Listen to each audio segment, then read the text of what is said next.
નમસ્તે બાળ દોસ્તો, ડીકે એજ્યુકેશન ચેનલમાં આપનું સ્વાગત છે. આજે આપણે ધોરણ 7ની સ્વાધ્યાય પોથીમાં ભાગ 2માં સામાજિક વિજ્ઞાન વિષયમાં પાઠ 15 લોકશાહીમાં સમાનતાનું સોલ્યુશન જોઈશું. તો ચાલો સોલ્યુશન જોઈએ. તો પ્રશ્ન 1, નીચે આપેલા દરેક પ્રશ્નના ઉત્તર માટે આપેલા વિકલ્પમાંથી સાચો વિકલ્પ શોધી ચોરસ ખાનામાં લખો. તો પહેલું છે કે લોકશાહીનું સૌથી નાનું એકમ અને સૌથી મોટું એકમ કયું છે? તો એમાં છે ગ્રામ પંચાયત ને સંસદ, બીમાં છે ગ્રામ પંચાયત તાલુકા પંચાયત, સીમાં છે લોકસભા રાજ્યસભા અને ડીમાં છે જિલ્લા પંચાયત તાલુકા પંચાયત. તો જવાબ આવશે એ, ગ્રામ પંચાયત અને સંસદ.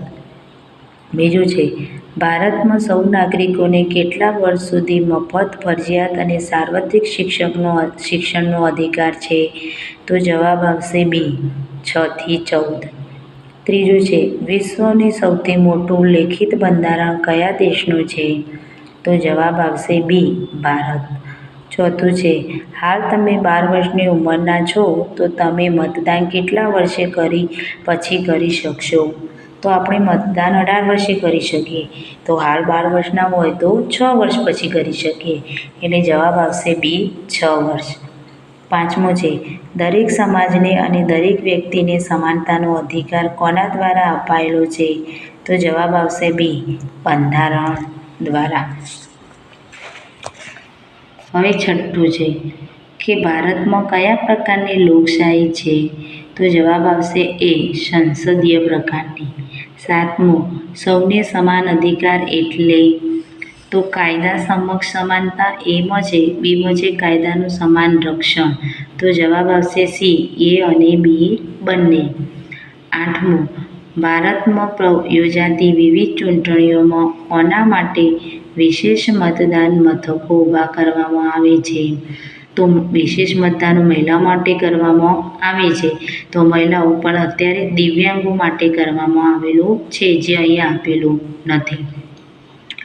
નવમું, આરટીઈનું પૂરું નામ જણાવો. તો આરટીઈનું પૂરું નામ છે રાઇટ ટુ એજ્યુકેશન. જવાબ આવશે સી. 10મું, વિશ્વની સૌથી મોટી લોકશાહી ધરાવતો દેશ કયો છે? તો જવાબ આવશે બી, ભારત. હવે પ્રશ્ન 2, નીચેના પ્રશ્નોના ઉત્તર 1-2 વાક્યોમાં લખો. પહેલો પ્રશ્ન, આપણા દેશમાં મતાધિકાર કોને મળે છે? તો આપણા દેશમાં 18 કે 18 વર્ષથી મોટી ઉંમરના દરેક નાગરિકને મતાધિકાર મળે છે. બીજું, ચૂંટણી પંચની કામગીરી શું છે? તો કોઈ પણ પ્રકારના ડર રાખ્યા વિના દેશમાં નોંધાયેલ મતદારો મતદાન કરી શકે એ માટે ચૂંટણી પંચ ખાસ વ્યવસ્થા ગોઠવીને તટસ્થ રીતે ન્યાય ચૂંટણી કરાવે છે. તે મહિલા અને દિવ્યાંગ મતદારો માટે મતદાનની સુવિધા ઊભી કરે છે. બાળમજૂરી શા માટે અટકાવવી જોઈએ?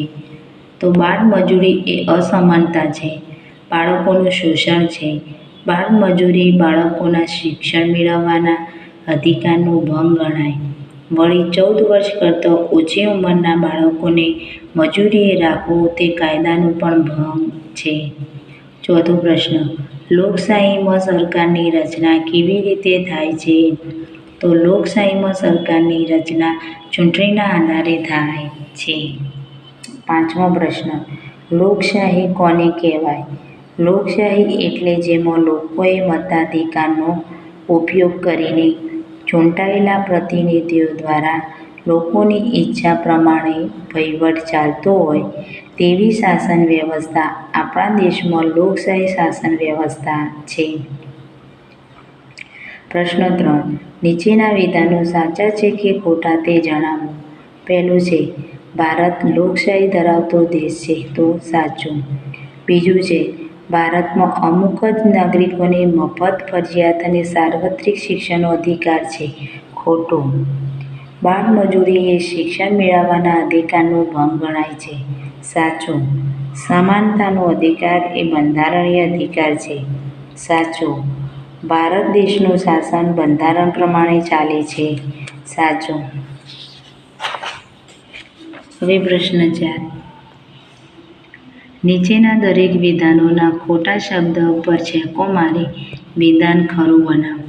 તો પહેલું છે કે સમાજમાં સમરસતા જળવાઈ રહે તે માટે બંધારણ દ્વારા લેવા લોકોને સમાનતાનો અધિકાર આપવામાં આવે છે.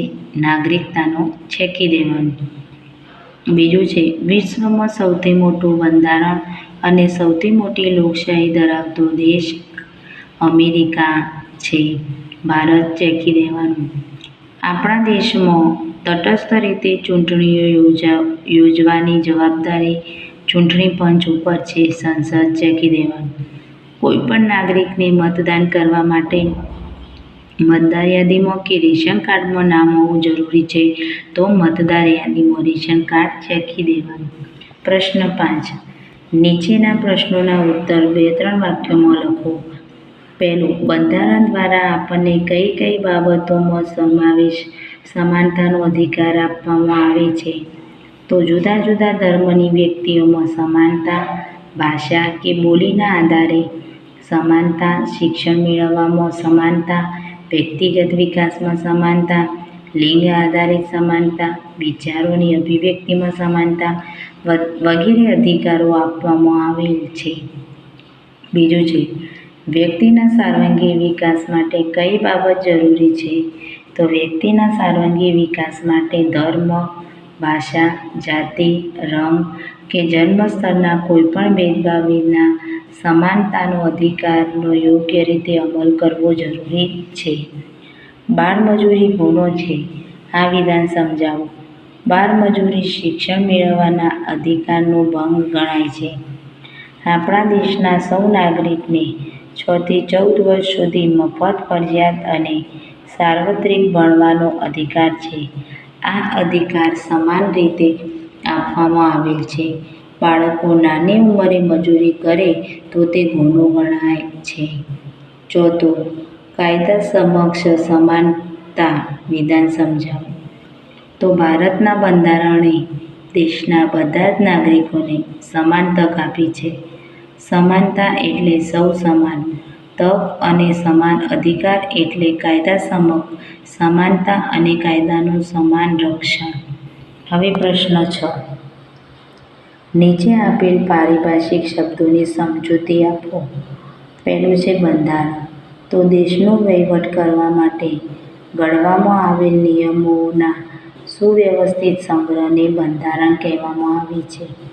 ભારતનું બંધારણ સૌથી મોટું લેખિત બંધારણ છે. વયસ્ક મતાધિકાર.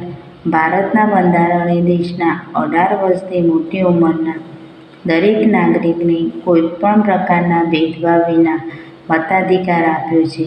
તેને વયસ્ક મતાધિકાર કહેવામાં આવે છે. પ્રશ્ન 7. ટૂંક નોંધ લખો. પહેલી ટૂંક નોંધ છે લોકશાહીમાં સમાનતા. ભારત એક લોકશાહી દેશ છે. સમાનતા એક લોકશાહીનો પાયાનો સિદ્ધાંત છે.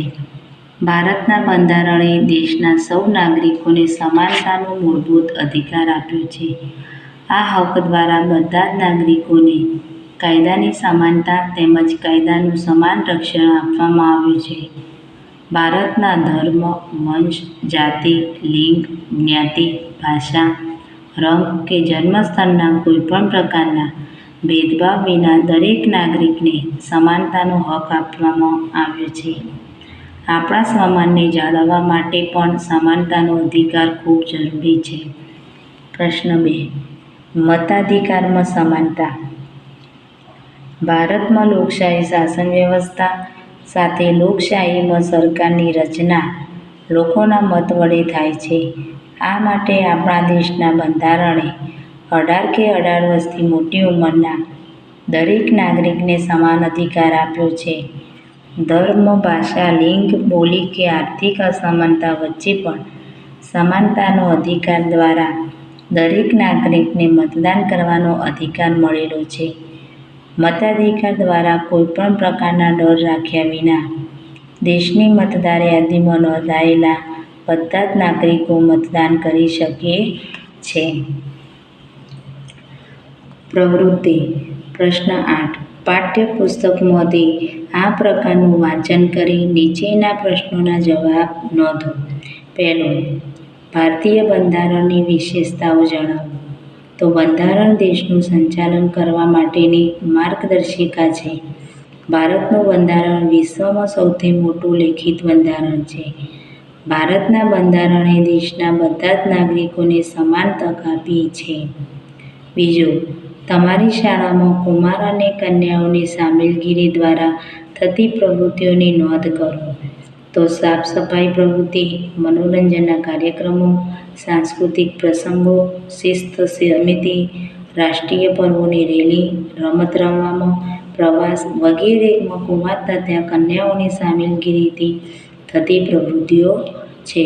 બાળ દોસ્તો, જો તમને આ વિડીયો પસંદ આવ્યો હોય તો લાઈક અને સબસ્ક્રાઈબ જરૂરથી કરજો, જેથી કરીને તમે મારા વિડીયો પહેલાં જોઈ શકો.